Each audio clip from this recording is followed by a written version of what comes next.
Top 18 प्रायोजक घरकुल मसाले, स्वाद आणि मायेचा खमंग मेळ।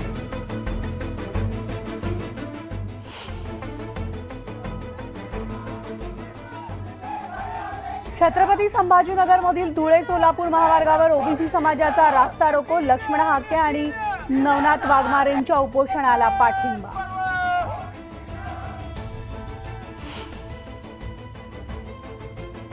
छत्रपती संभाजीनगरमध्ये महावितरणानं 8 पदांसाठी काढलेली भरती रद्द केल्यामुळे विद्यार्थी आक्रमक, तर विधानसभा निवडणुकीपूर्वी परीक्षा घेण्याची मागणी।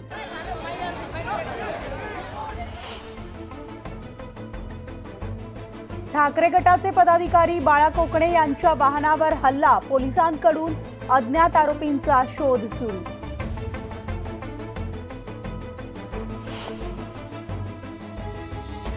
धाराशिवमध्ये खासदार ओमराजे निंबाळकर यांच्या विरोधात मराठा समाजाचं आंदोलन, तर ओमराजेंच्या विरोधात जोरदार घोषणाबाजी।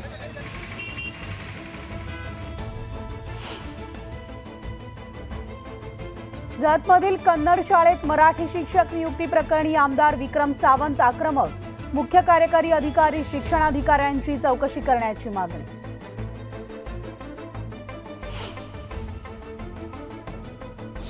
लोणावळ्यामध्ये पावसाची जोरदार हजेरी, पर्यटक आनंदित, तर 24 तासांमध्ये 68 मिलीमीटर पावसाची नोंद।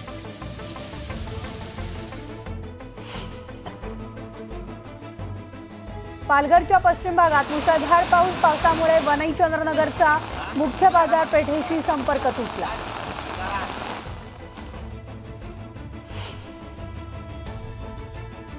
जळगावच्या रावेर तालुक्यामधील केळीबागांना वादळी पावसाचा तडाखा, नुकसानीचा अंतिम अहवाल कृषी विभागाकडे सादर।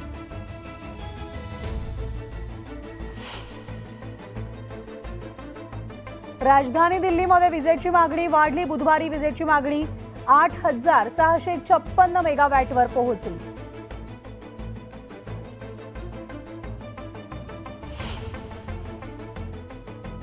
पावसानं दांडी मारल्यामुळे भुसावळ शहराचं तापमान 40 अंशावर, तर ढगाळ वातावरण आणि आर्द्रतेनं नागरिक उकाड्यानं हैराण।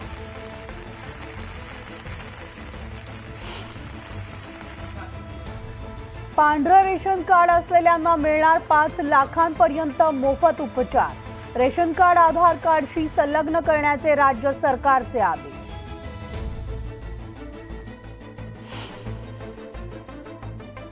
सोलापुरात मैदानावरील चिखलामुळे केवळ 49 उमेदवारांची चाचणी, उर्वरित उमेदवारांची 28 जूनला चाचणी होणार।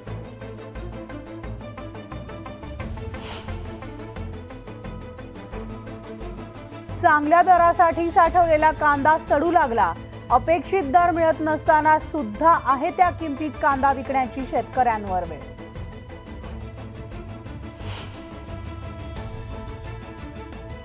तुरीचं उत्पादन मोठ्या प्रमाणात घटलं, धाराशिवमध्ये तुरीला विक्रमी 12,150 रुपये प्रति क्विंटल इतका भाव।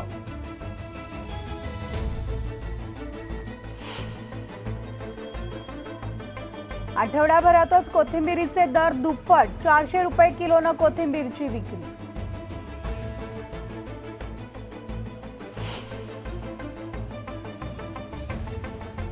श्रीरामपूर तालुका अल्पवयीन मुलीच्या अत्याचाराच्या घटनेनं पुन्हा हादरला, 14 वर्षीय मुलीवर अत्याचार केल्यानं 20 वर्षीय आरोपीला अटक।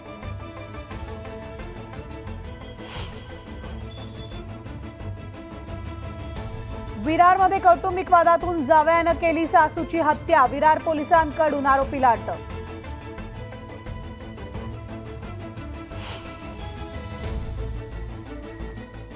आणि वर्ध्याच्या सुसुंद शिवारात आढळला बिबट्याचा मृतदेह, प्राण्यांच्या झटापटीत मृत्यू झाल्याची शक्यता।